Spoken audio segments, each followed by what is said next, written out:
ॐ श्रीं ह्रीं सरस्वत्यै नमः।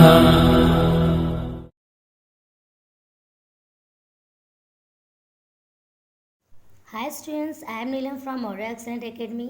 Today I would like to explain you use of has to, have to, had to and will have to. इनके uses आज हमें सीखने हैं।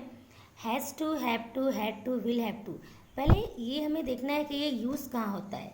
जब भी हमें कोई काम मजबूरी में या मतलब बहुत ही ज़रूरी होता है, करना है या करना ही है, वहाँ पर हैज़ टू या फिर हैव टू का यूज़ होता है सब्जेक्ट के हिसाब से। जैसे हमें अगर ये बोलना रहे तुम्हें बाज़ार जाना है या तुम्हें बाज़ार जाना ही है, बात एक ही है। मतलब हमें कैसे भी करके बाज़ार जाना है, तुम्हें बाज़ार जाना है या तुम्हें बाज़ार जाना ही है। इस सेंटेंस से हमें ये पता चलता है कि उस पर्सन को, मतलब तुम्हें, वो जो कोई भी है उसे बाज़ार जाना है, मतलब हर हाल में जाना ही है। तो इस टाइप के सेंटेंस में कुछ पर्टिकुलर यूज़ होता है। जो यूज़ है हैज़ टू और हैव टू। अगर सब्जेक्ट प्लूरल रहेगा तो आपको हैव टू का यूज़ करना है, और अगर सब्जेक्ट हमारा सिंगुलर है तो हैज़ टू का यूज़ होगा। जैसे एक एग्जांपल है, तुम्हें बाज़ार जाना है, you have to go to market. Rohan को बाज़ार जाना है, Rohan has to go to market. और भी बहुत सारे एग्जाम्पल्स हैं जो हमने यहाँ पे नहीं लिखे हैं। जैसे अगर मैं ये बोलूँ, मेरे भाई को स्कूल जाना है, my brother has to go to school होगा, क्योंकि मेरा भाई यहाँ पे कोई अकेला पर्सन है। ठीक है, था नहीं है, जाना पड़ा नहीं है, जाना होगा नहीं है। तुम्हें बाज़ार जाना है, you have to go to market. अगर हम ये बोले तुम्हें बाज़ार जाना पड़ा, मैंने यहाँ लिखा नहीं है लेकिन मैं आपको बता देती हूँ।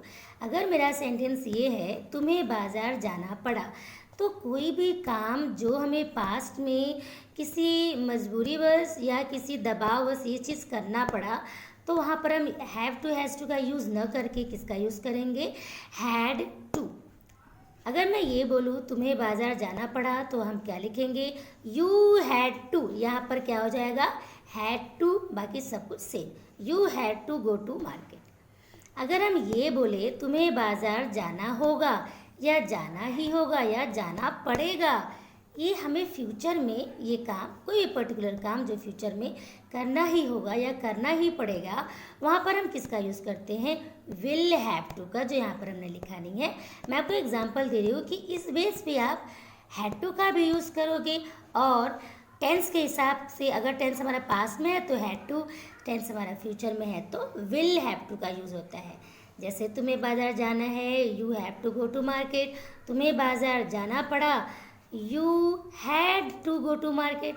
तुम्हें बाज़ार जाना ही होगा या तुम्हें बाज़ार जाना पड़ेगा, तो you will have to go to market. ये उसको ज़्यादा जल्दी समझ में आएगा जिसका टेंस क्लियर है। अगर आपको टेंस नहीं समझ में आया है, अगर आपको टेंस नहीं आता है, तो शायद थोड़ा आपको इसमें प्रॉब्लम हो सकता है, थोड़ी सी दिक्कत हो सकती है। आइए देखते हैं इस टाइप के सेंटेंस का हम नेगेटिव सेंटेंस कैसे बनाते हैं। तुम्हें बाज़ार नहीं जाना है, ठीक है, ध्यान से देखिए, पे अटेंशन प्लीज। तुम्हें बाज़ार नहीं जाना है, you do not have to go to market. जैसा कि आपको पता है, सिंपल प्रेजेंट टेंस में, नेगेटिव सेंटेंस में डू नॉट, डज नॉट का यूज़ होता है। आई वी यू दे के साथ हम क्या यूज़ करते हैं, डू का यूज़ करते हैं, मतलब डू नॉट का यूज़ करते हैं। और बाकी सब्जेक्ट सिंगुलर हो, सबके साथ क्या करते हैं, सब्जेक्ट सिंगुलर है तो डज नॉट का यूज़ करते हैं। तो वैसे यहाँ पर देखिए, हैज़ टू, हैव टू का यूज़ में अगर नेगेटिव सेंटेंस आता है तो हम क्या करेंगे, तुम्हें बाज़ार नहीं जाना है, ओके, तो क्या यूज़ करेंगे, you do not have to go to market हो जाएगा। ठीक है, you do not have to go to market. आपको पता है सिंपल प्रेजेंट टेंस में सब्जेक्ट प्लूरल होता है तो नेगेटिव सेंटेंस में डू नॉट का यूज़ होता है, तो ये हमारा क्या है, प्लूरल है। अगर टेंस क्लियर नहीं है तो ये नहीं समझ में आएगा।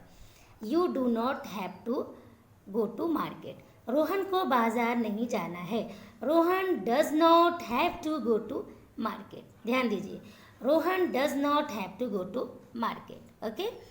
नाउ ऐसे ही हमारा अगर ये पास्ट में है, तुम्हें बाज़ार नहीं जाना पड़ा, ठीक है, तुम्हें मतलब किसी मजबूरी में आपको ये काम नहीं करना पड़ा, तो जैसे हम यहाँ प्रेजेंट में do not does not use करके हम has to do not does not जब आएगा तो हैज़ टू का यूज़ नहीं होता, ध्यान दीजिएगा, इसमें हैव टू का यूज़ होगा, ठीक है।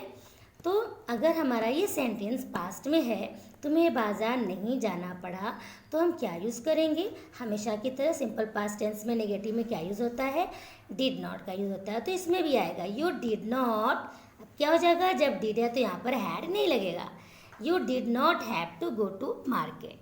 रोहन को बाजार नहीं जाना पड़ा, यहाँ पर है रोहन को बाजार नहीं जाना है, ठीक है, ये प्रेजेंट में है, रोहन को बाजार नहीं जाना है, तो Rohan does not have to go to market है।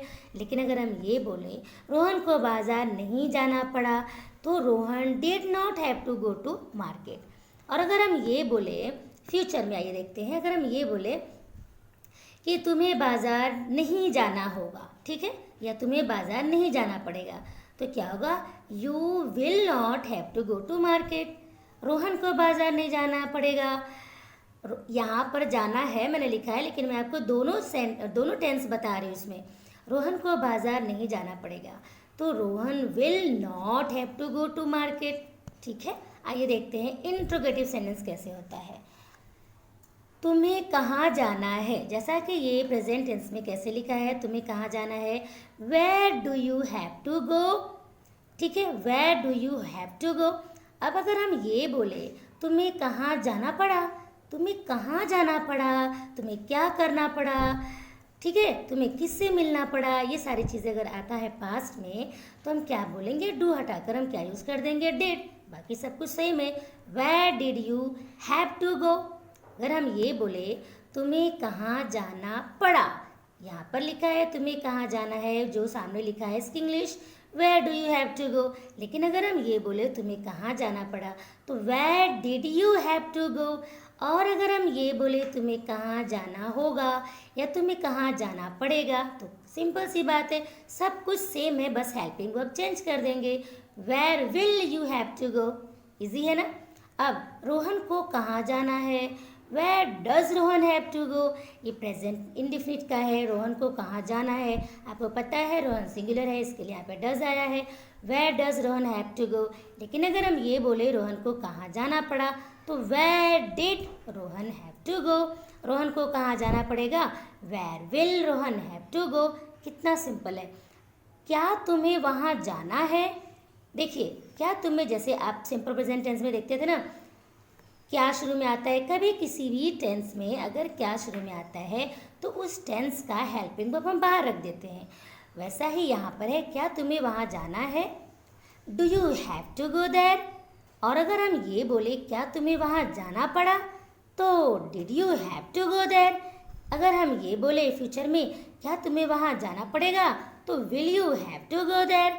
जो मैंने इन दोनों टेंस का यहाँ पर मेंशन नहीं किया है, मैंने बस प्रेजेंट टेंस का लिखा है। ओके, कितना सिंपल है। अब हम इसका है ये फॉर्मूला देख लेते हैं। फॉर्मूला हमारा जो पॉजिटिव का है, subject plus has to oblique have to plus verb first form plus object. Negative का subject plus do not oblique does not plus have to plus verb first form plus object. अब interrogative दो type के होते हैं।